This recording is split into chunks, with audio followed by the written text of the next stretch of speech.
नमस्कार। ऊट पटांग की अगली कड़ी में आप सभी का स्वागत है। अचानक डोरबेल बजी।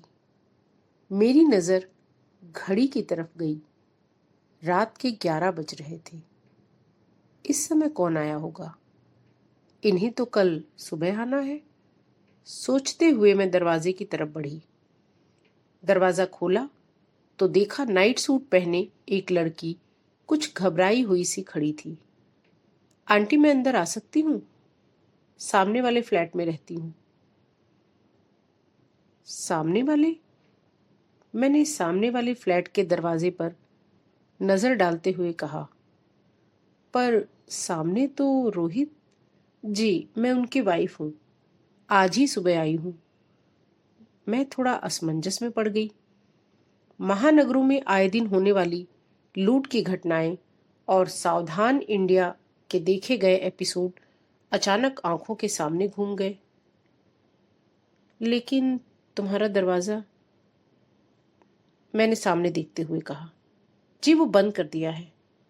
उसने ऐसे कहा जैसे उधर जाना तो दूर, वो उधर देखना भी ना चाह रही हो। मैंने देखा वो अभी भी डरी हुई थी। मैंने थोड़ा साइड होते हुए कहा, आओ अंदर आ जाओ, आराम से बैठ जाओ। पानी लोगी? पानी पीकर थोड़ा संकोच करते हुए सोफे की तरफ देखते हुए बोली, आंटी मैं आज यहीं सो जाऊं? रोहित तो सुबह ही आएंगे। आज मैं घर में अकेली थी। बेटी अपनी बुआ के घर गई थी और ये ऑफिशियल टूर पर। कल सुबह ही आएंगे।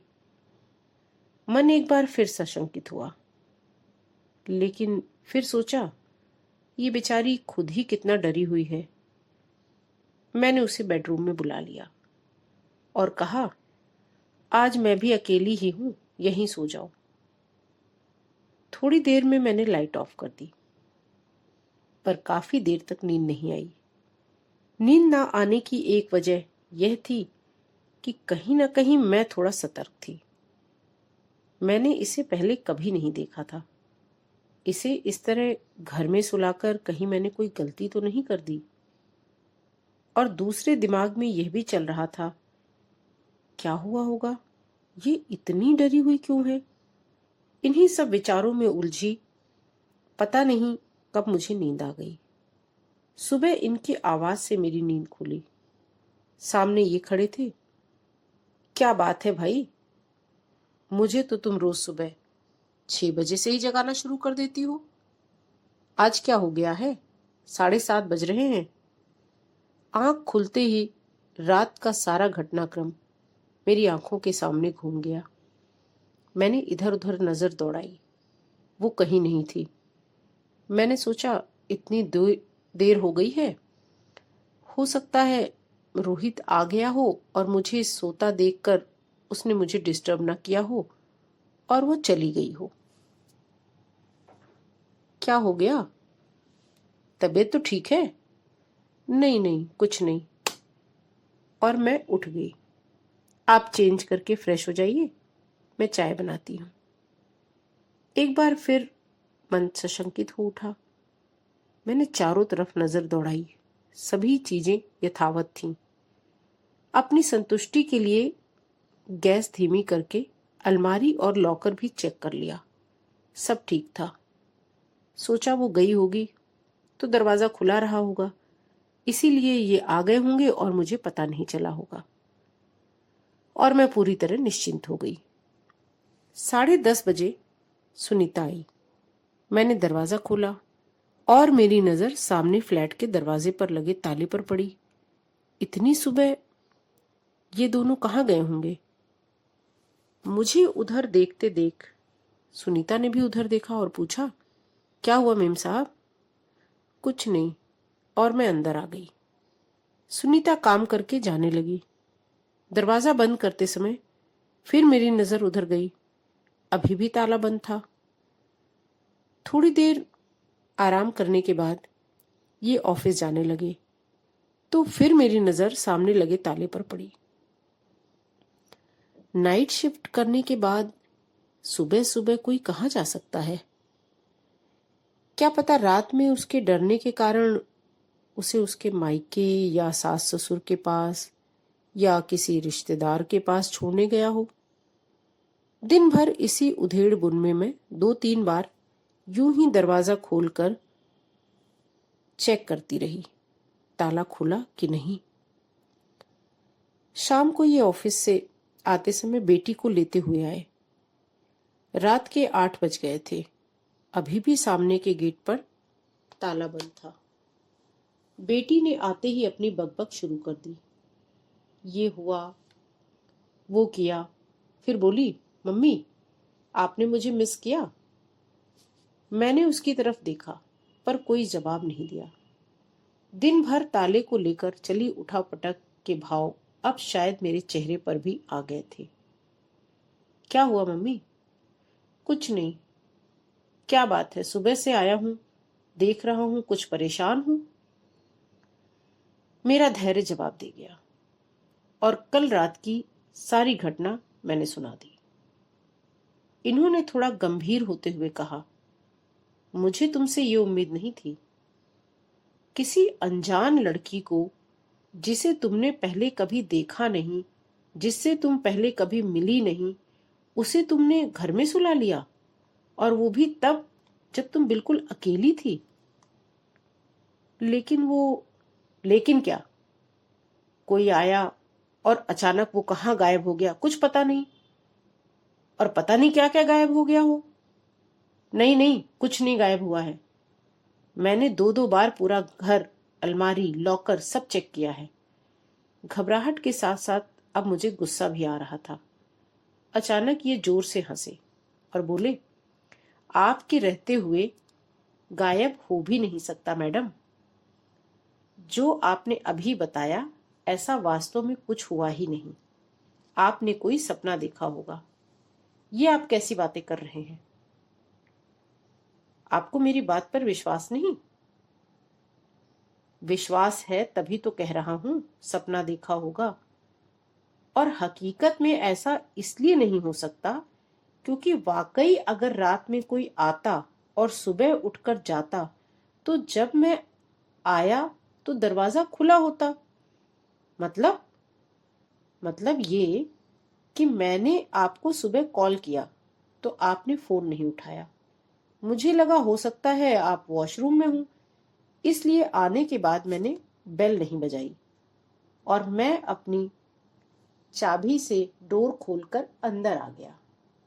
अगर कोई और होता तो मुझे भी तो दिखता, और कोई मेरे आने से पहले गया होता तो दरवाजा खुला होता। मम्मी सच सच बताइए, मेरे और पापा के जाने के बाद कहीं आप भी मेरी तरह हॉरर सीरीज तो नहीं निपटाने लगी थी? या हो सकता है सावधान इंडिया का कोई एपिसोड देखकर सोई हूं। दोनों बाप बेटी मिलकर मेरा मजाक उड़ा रहे थे। पर सुबह से सामने के दरवाजे पर लगे ताले से हटकर अब मेरा दिमाग अपने घर के बंद दरवाजे पर अटक गया था। ऐसा कैसे हो सकता है? अगर दरवाजा अंदर से बंद था तो वो कैसे और कहां चली गई? पूरी रात मैं सो नहीं पाई क्योंकि मैं जानती थी कि ना ही मैंने कोई ऐसी सीरीज या एपिसोड देखा था और ना ही ऐसा है कि मुझे हकीकत और सपने का डिफरेंस न पता हो। मैंने सोच लिया था, कल मैं इस रहस्य से पर्दा हटा कर रहूंगी। दूसरे दिन सुबह मैंने रोज की तरह सब काम निपटाए। बीच बीच में जाकर सामने के दरवाजे को भी देखा। दरवाजे पर अभी भी ताला बंद था। मुझे अभी भी उम्मीद थी कि अगर एक बार ये लोग आ जाएं तो सारी स्थिति स्पष्ट हो जाएगी, लेकिन ऐसा हुआ नहीं। इनके ऑफिस जाने के बाद मैंने बेटी से कहा, मैं सीमा आंटी से मिलने जा रही हूं। घर से निकली और सीधा गेट पर गार्ड के पास गई। उससे सामने के फ्लैट में रहने वाले रोहित के बारे में पूछा। मैडम, वो तो काफी दिनों से नहीं है, अपने गांव गए हैं। गांव? कितने दिनों से? करीब 15 दिन तो हो ही गए हैं। क्यों, क्या बात है? कुछ नहीं, मैं वहीं खड़ी खड़ी सोचने लगी, क्या करूं? परसों रात की सीसीटीवी फुटेज देखूं? लेकिन क्या कहूंगी, क्यों देखना है? यही सब सोच ही रही थी कि गार्ड ने कहा, अगर कोई ज्यादा जरूरी काम हो तो उनके मामा जी से बात कर लीजिए। मामा जी? हाँ, डी ब्लॉक में 6B में उनके मामा जी रहते हैं। कई बार उनका सामान आता है तो उनके ना रहने पर मैं वहीं जाता हूं। उन्होंने बोला हुआ है। ठीक है, मैं बात कर लूंगी। अब क्या करूं? वहां जाकर क्या बोलूंगी? कैसे पता करूं? कहीं वो लोग भी मेरा मजाक ना उड़ाएं। इसी उधेड़ बुन में मैं डी ब्लॉक 6B तक पहुंच गई और डोरबेल बजा दी। दरवाजा रोहित की मामी ने खोला। जी नमस्ते, मैं ए ब्लॉक में रोहित के सामने वाले फ्लैट में रहती हूँ। अच्छा अच्छा, आइए। कैसे आना हुआ? नहीं, कुछ दिन से देख रही थी दरवाजा बंद था, रोहित नहीं दिखा तो मैंने सोचा उसके बारे में कुछ पता करूं, तो गार्ड ने आप लोगों के बारे में बताया। हाँ, वो रोहित 2 हफ्ते से अपने गांव गया हुआ है। ये बात सुनकर मैं और उलझ गई। तो वो कौन थी और किस उद्देश्य से आई थी? कहाँ गायब हो गई? अब उस बारे में बात करना उचित होगा, क्योंकि रोहित तो 15 दिन से है ही नहीं। और यही सब सोचते हुए मैंने कहा, और उसकी पत्नी, वो भी उसके साथ? पत्नी? अब क्या बताऊं आपसे। उस बेचारे की पत्नी तो पिछले साल ही एक एक्सीडेंट में हमेशा के लिए उसे छोड़कर चली गई। उसके बाद ही तो इन्होंने उसका ट्रांसफर करवाकर यहाँ बुला लिया। सोचा था यहाँ रहेगा तो धीरे धीरे उस भयानक हादसे को भूल जाएगा, लेकिन यहाँ भी रोज रात में उसे सपने में वह दिखाई देती थी। उसकी आत्मा की शांति के लिए ही दीदी ने घर पर पूजा रखवाई थी। परसों रात में पूजा संपन्न हो गई। अब 2-3 दिन में रोहित भी वापस आ जाएगा। उसके बाद भी वो पता नहीं क्या क्या बोल रही थी, पर अब मुझे तो जैसे कुछ सुनाई ही नहीं पड़ रहा था। आंखों के सामने उस रात की सारी घटना घूम रही थी। चलती हूँ, मैंने कहा और वहां से निकल आई। घर में बेटी अकेली है, ख्याल आया और मेरे कदम तेजी से घर की ओर बढ़ गए। दरवाजे पर पहुंचकर मेरी हिम्मत ही नहीं हो रही थी कि मैं सामने की तरफ देखूं।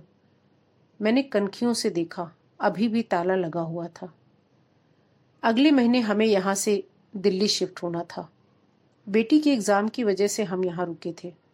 मैंने सोचा जब तक यहाँ हूं, अब इस बारे में घर में बात नहीं करूंगी, लेकिन मैं अपने आप को रोक नहीं पाई। रात को सारी बातें इन्हें बता दी।